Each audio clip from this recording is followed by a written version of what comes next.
कोडरमा और गिरिडीह को जोहार। मां चंचला देवी की पावन भूमि को मैं प्रणाम करता हूं। मैं पारसनाथ पर्वत को भी श्रद्धापूर्वक नमन करता हूं।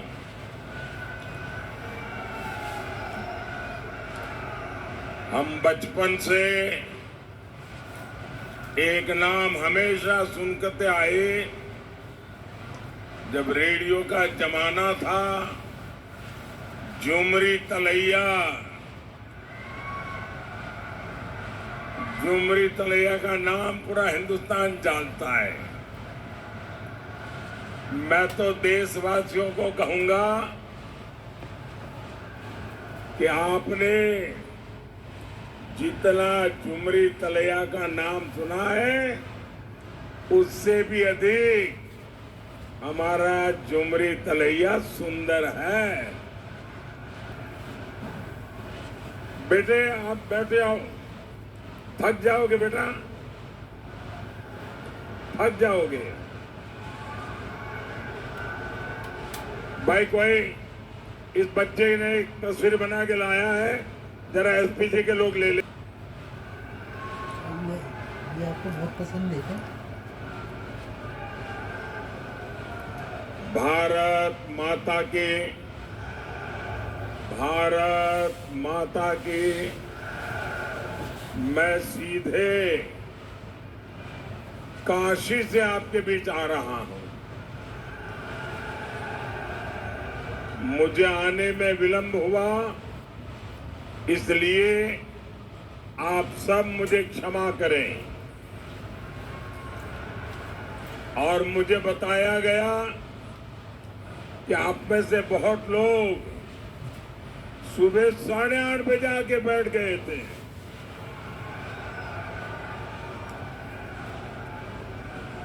मैं काशी से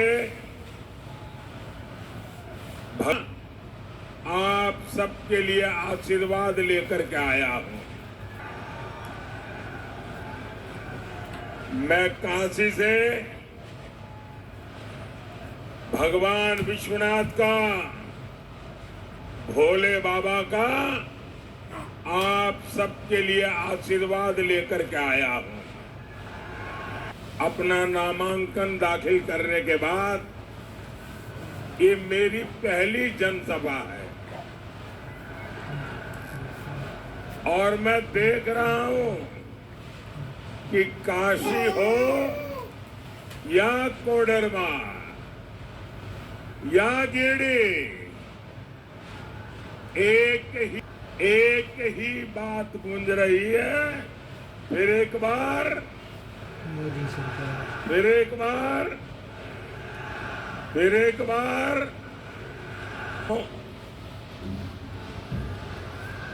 जितने लोग यहां दिखते हैं ना, उससे डबल लोग बाहर हैं। ये आपका प्यार, ये आपके आशीर्वाद, ये आपका उमंग, मैं आपको शत शत नमन करता हूं। साथियों, काशी के लिए मैं पीएम नहीं, एमपी हूं। कोडरमा और गिरिडीह वालों को भी यही समझकर वोट डालना है। मोदी ही आपका एमपी है, मोदी ही आपका पीएम है।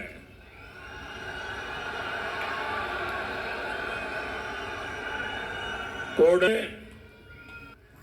और गिरिडीह से आजसू के हमारे साथी श्री चंद्रप्रकाश चौधरी जी, इन दोनों को आप भारी बहुमत से जिताकर दिल्ली भेजिएगा।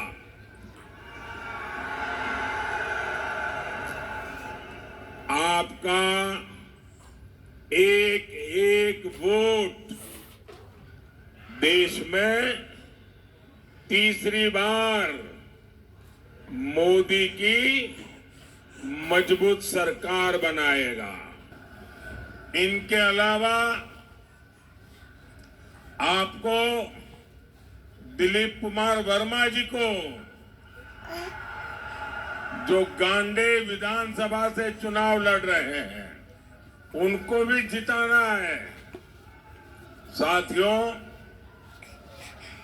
जब एक मजबूत सरकार होती है तो वो सबसे पहले देश का हित देखती है, देश के लोगों का हित देखती है। लेकिन जब देश में कांग्रेस जैसी कमजोर सरकार कभी भी देशवासियों का भला नहीं कर सकती। कोडरमा और इस क्षेत्र के लोगों को इन्होंने दशकों तक कमजोर सरकारों का रवैया देखा है।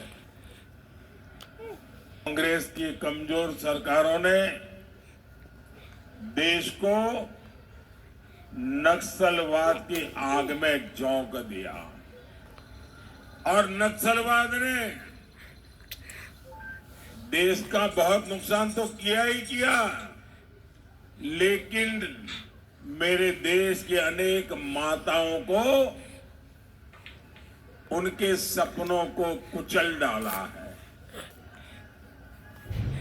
जो बेटे नक्सलवाद की राह पर जाके बंदूक उठा रहे थे, उन्होंने खुद को तो बर्बाद कर दिया, उस परिवार को बर्बाद कर दिया और उस मां को जिंदगी भर रोते रहने के लिए मजबूर कर दिया। इस आग में वामपंथियों ने भी अपनी रोटियां सेकी। ये भाजपा की सरकार है जिसने देश में नक्सली हिंसा पर लगाम लगाई। मोदी को चुनौतियों को टालना नहीं, मोदी को टकराना आता है। और जब फौलादी हौसला हो, जब हौसला फौलादी हो, तो बड़े से बड़ी चुनौती भी चरण चूमने लग जाती है। आज पूरे देश में नक्सलवाद का दायरा बहुत सिकुड़ गया है, बहुत सिकुड़ गया है। और मैं कोडरमा की इस धरती से सभी देशवासियों को एक गारंटी दे रहा हूं, आतंक हो या फिर नक्सलवाद, मोदी अपने तीसरे कार्यकाल में इन पर बहुत बड़ा प्रहार करने का संकल्प ले चुकी है। मोदी झारखंड को फिर से नक्सलवाद का गढ़ नहीं बनने देगी। मैं अपने जवानों की जिंदगी तबाह नहीं होने दूंगा। मैं उन माताओं की कोख छीनने नहीं दूंगा। वो दिन दूर नहीं जब पूरी आदिवासी बेल्ट खून खराबे से मुक्त होगी, और ये मोदी की गारंटी है। साथियों,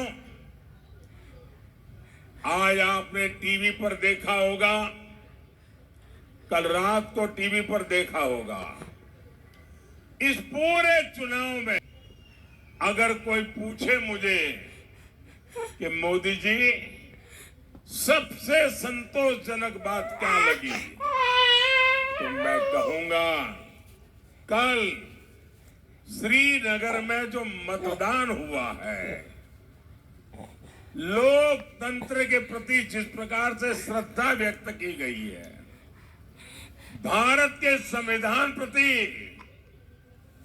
जो मोहर लगाई गई है, दशकों बाद श्रीनगर में चुनाव का उत्सव था। दशकों बाद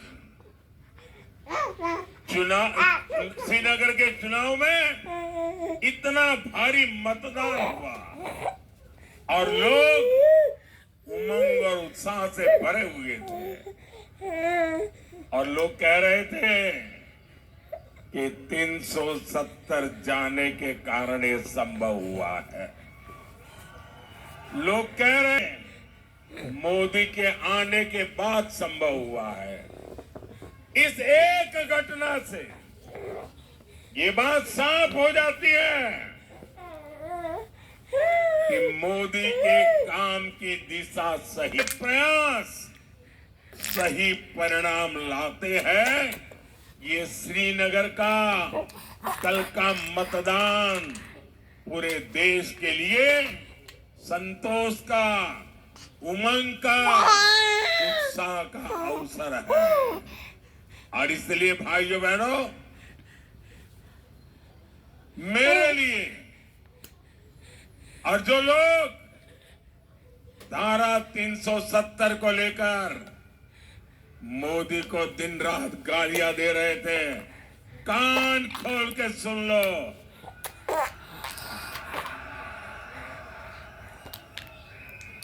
ये धारा 370 की दीवार हटी है, हमारे दिलों को जोड़ दिया है। हमारे सपने, हमारे अरमान एक साथ आगे बढ़ रहे हैं। भारत के लोकतंत्र के जीवन में इससे बड़ी कोई घटना नहीं हो सकती है। साथियों, जब मैं देश हित में इतने सारे काम कर रहा हूं, तो जामुमो कांग्रेस और आरजेडी वाले बौखलाए हुए हैं, संतुलन खो चुके हैं। यही कोडरमा में इंडी गठबंधन के एक नेता ने मुझे गोली मारने की बात कही थी।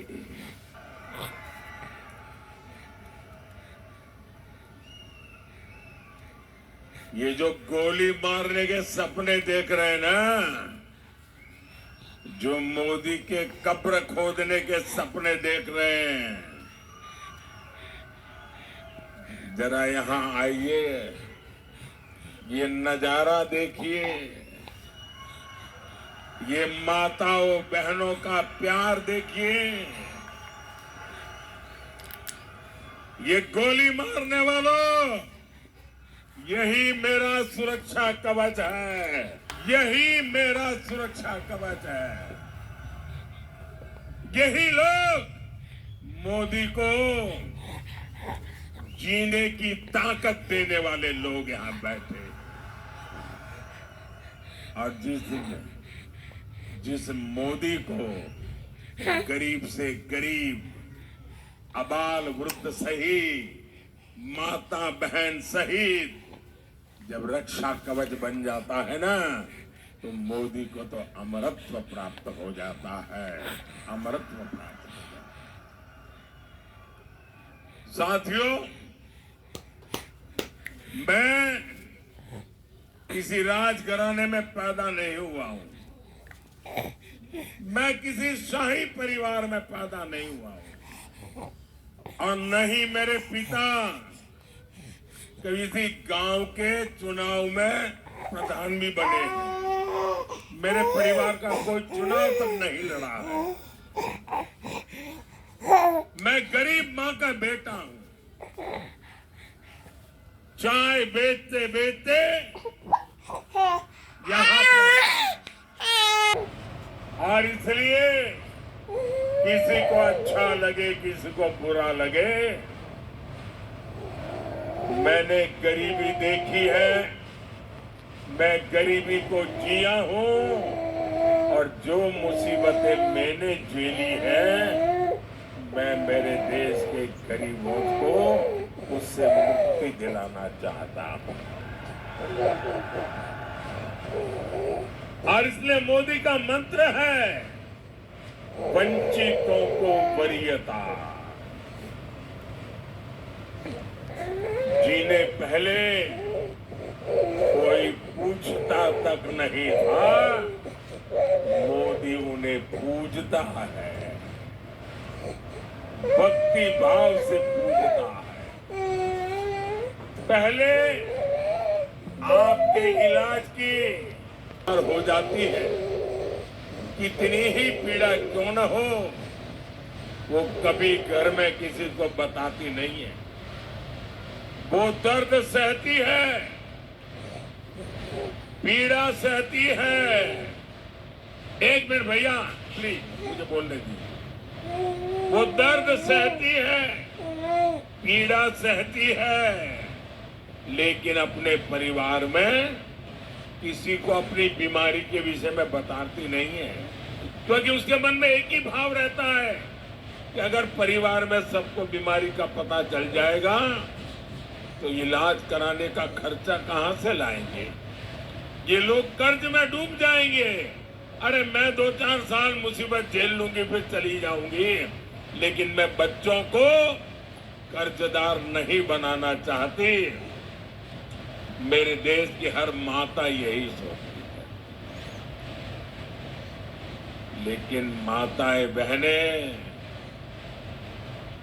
अब आपको दर्द छिपाना नहीं है, अब आपको पीड़ा नहीं सहनी है। अब दिल्ली में आपका बेटा बैठा है,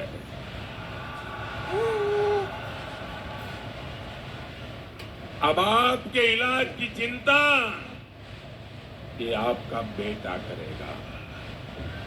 आपको एक पाई का खर्चा नहीं होगा, इलाज मैं करवाऊंगा।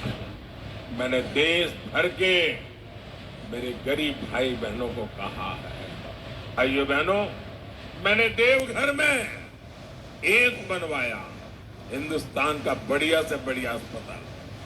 देवघर एम्स से इस क्षेत्र के गरीबों को बहुत बड़ा सहारा मिला है। मोदी ने उन्हें अस्पताल में 5 लाख रुपए तक मुफ्त इलाज की सुविधा दी है। हर गरीब का सपना होता है उसके पास पक्का घर हो। अगर आपका बेटा दिल्ली में बैठा हो और आप झोपड़ी में रहे, आपका बेटा दिल्ली में बैठा हो और आप कच्चे घर में रहे, इस बेटे को मंजूर नहीं है। मैं हर गरीब परिवार को पक्का घर देना चाहता हूं। अब तक 4 करोड़ परिवारों को पक्के घर दे चुका हूं और तीसरे टर्म में आऊंगा। जो बच गए हैं ना, उनको भी पक्का घर दे के रहूंगा। ये मोदी की गारंटी है। मोदी ने कोडरमा, गिरिडीह में गरीब परिवारों को 1.25 लाख से ज्यादा पक्के घर बना के दिए हैं। और मेरी आपसे प्रार्थना है, आप जब गांव-गांव जाएंगे, अभी भी कहीं कोई नजर आए आपको जिसको पक्के घर की जरूरत है, उसका नाम पता लिख दीजिए, मुझे भेज दीजिए और उस मां बहन को कह देना मोदी की गारंटी है। तीसरी बार जब आएगा तो आपका घर भी पक्का हो जाएगा। मेरे लिए आप ही मोदी है, गारंटी दे देना। साल पहले तक यहां करीब 2 लाख घर ऐसे थे जहां बिजली नहीं थी। मोदी ने अब उनके जीवन से अंधेरा दूर किया है, उनका घर रोशन किया है। मुफ्त राशन की योजना से भी यहां लाखों परिवारों को फायदा पहुंच रहा है। आज इतने साल हो गए, 80 करोड़ लोगों को मुफ्त में राशन मिल रहा है। मेरे पहले सोनिया बहन की एक गिरली सरकार चलती थी 10 साल पहले। उस समय के प्रधानमंत्री को पूछा गया कि आपके पास अनाज बिक रहा है, सड़ रहा है, आप गरीबों को क्यों नहीं देते? उन्होंने कहा मैं गरीबों को इतना दे नहीं सकता हूं, हमारे पास इतना नहीं है। जब आपका बेटा वहां बैठा ना, भूख क्या होती है वो मैं जानता हूं।